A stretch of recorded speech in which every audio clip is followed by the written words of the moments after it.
Yesu anaziongea heri hizi akiwa milimani, tumeambiwa. Na kwa kweli sura hii ya 5, ya 6 na ya 7 ya Mwinjili Mathayo inaitwa hotuba ya mlimani.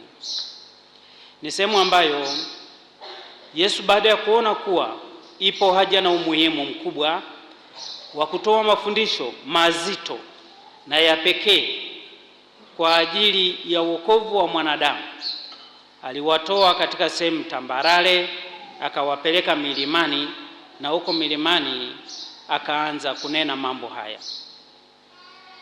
Kwa nini milimani?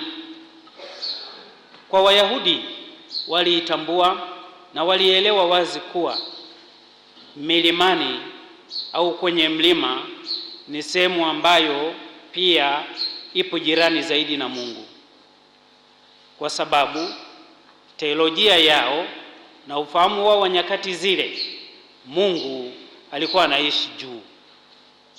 Na hata leo kiwauliza watoto wetu, kiachilia mbali wale wachache ambao wamesoma jiografia na wamesoma elimu fulani juu ya neno la Mungu, ndio kuuliza Mungu yuko wapi, watakwambia yuko mahali pote. Kisoma jiografia, juu wapi, watakwambia hivi kuwa sasa hatuna juu, kwa sababu tupo katika dunia inayozunguka na yenyewe iko duara. Lakini leo ukiwauliza watoto juu ni wapi, watakwambia yuko huko. Na kwa elimu yao walioipata katika hali yao ya utoto, ukiwauliza Mungu anakaa wapi, watakwambia Mungu anakaa juu. Ni mtazamo wa Kiyahudi nyakati zile, enzi hizo. Na katika hali hiyo hiyo, katika dhana hiyo hiyo, Kristo anaamua kutoa mafundisho yake juu ya mlima ili asipotoshe, asiondoe ukweli wa Wayahudi ambao wanafahamu kuwa Mungu yuko juu. Na kwa sababu anawatoa sehemu tambarare anawapandisha juu, mafundisho haya yanatolewa jirani na Mungu, karibu na Mungu. Na mafundisho hayo anayatoa kwa hekima kubwa, na ni mafundisho ambayo yanafananishwa na katika Agano la Kale, Kumbukumbu la Torati sura ya 6 tunayosema kuwa Shema Israeli, yani sikiliza Israeli, Bwana Mungu wako ndiye mmoja, nawe umpende kwa moyo wako wote, kwa akili zako zote na kwa nguvu zako zote. Agano la Kale Wayahudi waliambiwa washike hii ili waweze kwenda kumuona Mungu wao. Kumbukumbu la Torati sura ya 6. Lakini sasa katika Agano Jipya, kile ambacho Wayahudi waliambiwa wakishike, sisi tunaambiwa tushike mafundisho ya mlimani. Mafundisho ya mlimani ambayo sehemu yake ya kwanza leo tumeyasikia, ya hizi heri 8 ambazo tumezisikia, yanalenga kutupatia sisi njia au barabara au kibali cha kufika mbinguni.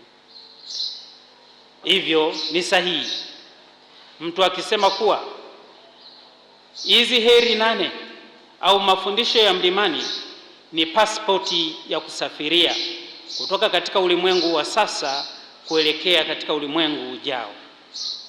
Na kama ni pasipoti, tunaelewa wale wachache kuwa huwezi kuruhusiwa kutoka nchi moja kwenda nyingine kama huna pasipoti.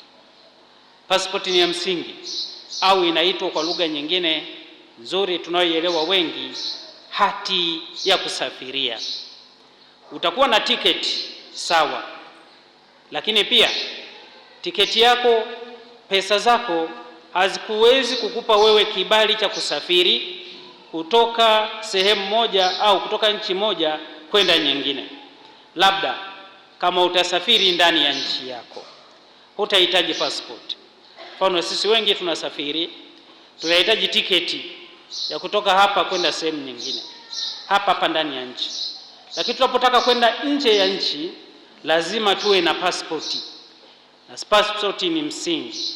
Baada ya kuwa na pasipoti, sasa utaulizwa, na tiketi yako iko wapi? Utaionyesha. Ukionyesha tiketi, unaruhusiwa kusafiri bila kubugudhiwa na mtu yeyote.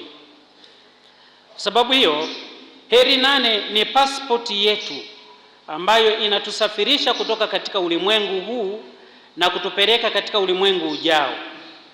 Na kama ni pasipoti, ni ya msingi kwanza kuitunza, kuielewa, kuiishi na kusafiri nayo siku zote za maisha yetu. Kwa sababu tuwapo hapa duniani, tunaandaa safari yetu ya kwenda mbinguni. Sasa lazima uwe na passport, lazima uwe na tiketi ili uweze kusafiri kutoka hapa kwenda